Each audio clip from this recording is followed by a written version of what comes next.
Hello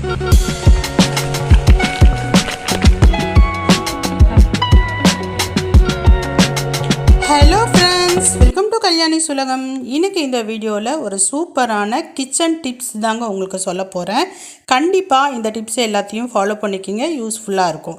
சரி வாங்க வீடியோக்குள்ளே போகலாம். ஃபஸ்ட்டு பார்த்திங்கன்னா பூண்டு வந்து பார்த்திங்கன்னா பெரும்பாலும் நம்ம முழுசாக தான் வாங்கிட்டு வருவோம் இல்லைங்களா. அந்த பூண்டை வந்து பார்த்திங்கன்னா அப்படியே வந்து பார்த்திங்கன்னா டப்பாவில் போட்டு வச்சிடாதீங்க. பூண்டு எப்போவுமே ஓப்பன் டைப்பில் தான் இருக்கும், நமக்கு எல்லாருக்கும் தெரிஞ்ச விஷயந்தான். அதே மாதிரி வந்து பார்த்திங்கன்னா பூண்டை உதுத்துருங்க.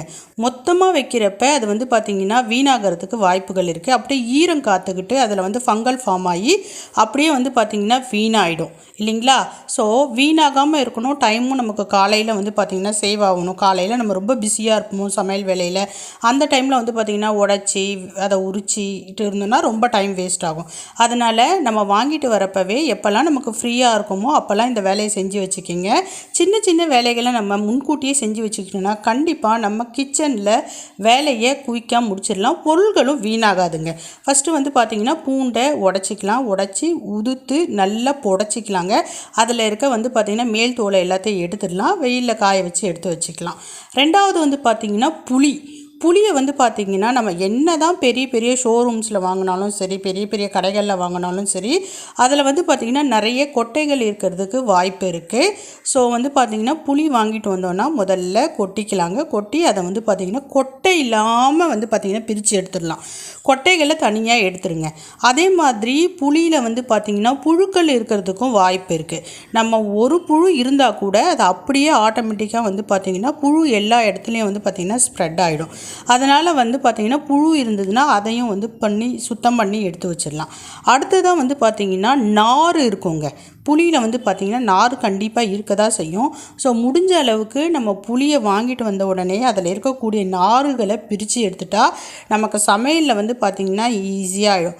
காலையில் புளி கரைக்கிறப்பவும் சரி, புளியை ஊற வைக்கிறப்பவும் சரி, இந்த மாதிரி சின்ன சின்ன வேலைகளை நம்ம முன்னாடியே செஞ்சு வச்சுக்கிட்டோம்னா நமக்கு ஈஸியாக இருக்கும்.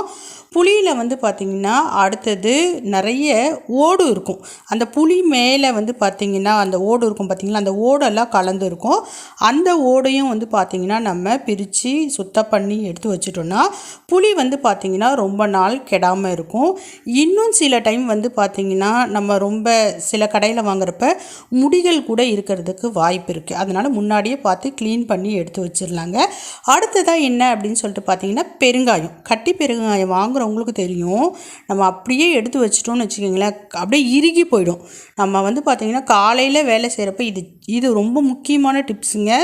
ரொம்ப பார்க்குறதுக்கு சிம்பிளாக தான் இருக்கும், ஆனால் சில டைம் நான் அனுபவப்பட்டிருக்கேன், அதனால் சொல்கிறேன். பெருசாக இருக்கும், அதை உடைக்கவே முடியாது. அவசரத்தில் உடைக்கிறப்ப பாதி தெரிச்சு ஓடும். இந்த மாதிரிலாம் எனக்கு அனுபவப்பட்டிருக்கேன். அதனால் வந்து பார்த்திங்கன்னா இந்த டிப்ஸ் வந்து முக்கியமானது, ஃபாலோ பண்ணிக்கிங்க. வாங்கிட்டு வந்த உடனே வந்து பார்த்திங்கன்னா கவர்லேருந்து பிரிக்கிறப்ப அது இலக்கமாக இருக்கும். அந்த டைமில் வந்து நம்ம குட்டி குட்டியாக உடச்சி அதை வந்து பார்த்திங்கன்னா கையில் பிரித்தாலுமே வந்துடும் அழகாக. அதை ப்ரெஸ் பண்ணி நல்லா வந்து உருட்டி வெயிலில் காய வச்சு எடுத்துக்கிட்டோம்னா நமக்கு ரொம்ப யூஸ்ஃபுல்லாக இருக்கும். நம்ம சாம்பாருக்காகட்டும், ரசத்துக்காகட்டும், மற்றதுக்கு எதுக்கெல்லாம் தேவைப்படுதோ ஒரு சின்ன சின்ன பிட் எடுத்து அப்படியே யூஸ் பண்ணிக்கலாம். அப்படியே வச்சிட்டிங்கன்னா இறுகி போய்டும். நமக்கு அவசரத்துக்கு வந்து பார்த்திங்கன்னா உடச்சி எடுக்க முடியாது. இந்த வேலை வந்து பார்த்திங்கன்னா நிறைய பேர், எத்தனை பேர் இது மாதிரி அனுபவப்பட்டிருக்கீங்க அப்படின்றத கமெண்ட் செக்ஷனில் சொல்லுங்கள். பாருங்கள், இந்த மாதிரி குட்டி குட்டியாக அதை இலக்கமாக இருக்கிறப்பவே பிரித்து வச்சுக்கிங்க. பிரித்து வெயிலில் காய வச்சுக்கலாம். அடுத்ததாக வந்து பார்த்திங்கன்னா உப்பு வந்து பார்த்திங்கன்னா பிளாஸ்டிக் டப்பாவில் கொட்டி வைக்காதீங்க. கொட்டி வச்சிங்கன்னா அதில் தண்ணி கோத்த மாதிரி ஈரம் கோத்துக்கிட்டு அப்படியே வந்து பார்த்திங்கன்னா நீர்த்து போயிடும். இந்த மாதிரி பீங்காஞ்சாடியில் வந்து கொட்டி வைக்கிறப்ப நீர்க்க மாட்டேங்குதுங்க. இது என்னுடைய அனுபவபூர்வமாக நான் உணர்ந்தது. முடிஞ்சதுன்னா இதையும் வந்து ஃபாலோ பண்ணிக்கிங்க. இது எல்லாமே வந்து பாருங்கள், நீங்கள் பெருங்காயம் ஆகட்டும், புளி ஆகட்டும், பூண்டாகட்டும் வெயிலில் காய வச்சு எடுத்து வைக்கிறப்ப நமக்கு பூச்சி தொல்லைகள், புழு தொல்லைகள் வந்து பார்த்திங்கன்னா கம்மியாயிடும். இப்போ நான் எல்லாத்தையுமே காய வச்சுட்டேன். டப்பாவில் எடுத்து நான் கொட்டிக்கிறேன் பாருங்கள். பூண்டு வந்து பார்த்திங்கன்னா டப்பாவில் எடுத்து கொட்டி வைக்கிறேன். பூண்டு வந்து பார்த்திங்கன்னா ஓப்பன் டைப்பில் வைங்க. அப்போ தான் பூண்டு கெடாமல் இருக்கும். நம்ம எப்படி வெங்காயத்தை வந்து பார்த்திங்கன்னா ஓப்பன் டைப்பில் தான் வைப்போம் இல்லைங்களா, அதே மாதிரி பூண்டையும் ஓப்பன் டைப்பில் வைங்க. இப்போ பாருங்கள், பெருங்காயத்தை நல்லா நான் வந்து பார்த்திங்கன்னா காய வச்சு எடுத்துட்டேன். நல்லா பிட்டாக வந்துருச்சு பாருங்கள். ப்ரெஸ் பண்ணால் அமுங்காது. இந்த மாதிரி ஒரு கண்ணாடி டப்பாவில் இல்லை வேறு ஏதாவது ஒரு டப்பாவில் போட்டு அடைச்சி வச்சுக்கோங்க. ரொம்ப யூஸ்ஃபுல்லாக இருக்கும் இந்த பெருங்காயம். இப்படி நீங்களும் டைம் கிடைக்கிறப்ப பிரித்து எடுத்து வச்சுக்கோங்க. கண்டிப்பாக வந்து பார்த்திங்கன்னா யூஸ்ஃபுல்லானதாக தான் இருக்கும். அடுத்ததாக வந்து பார்த்திங்கன்னா புளியும் காஞ்சிருச்சு. நான் புளியும் வந்து பார்த்திங்கன்னா டப்பாவில் எடுத்து வச்சுக்கிறேங்க. நமக்கு இந்த வேலையெல்லாம் வந்து பார்த்திங்கன்னா ரொம்ப சிம்பிளானதாக தான் இருக்கும். நமக்கும் தெரிஞ்ச விஷயமாக தான் இருக்கும். ஆனால் அதை எடுத்து செய்கிறதுக்கு நமக்கு கொஞ்சம் வந்து பார்த்திங்கன்னா சோம்பேறித்தனமாக இருக்கும். சோம்பேறித்தனம் பார்க்காம டைம் கிடைக்கிறப்ப இந்த மாதிரி செஞ்சு வச்சுக்கோங்க. கண்டிப்பாக கிச்சன் வேலை ஈஸியாக முடியும். பாய்.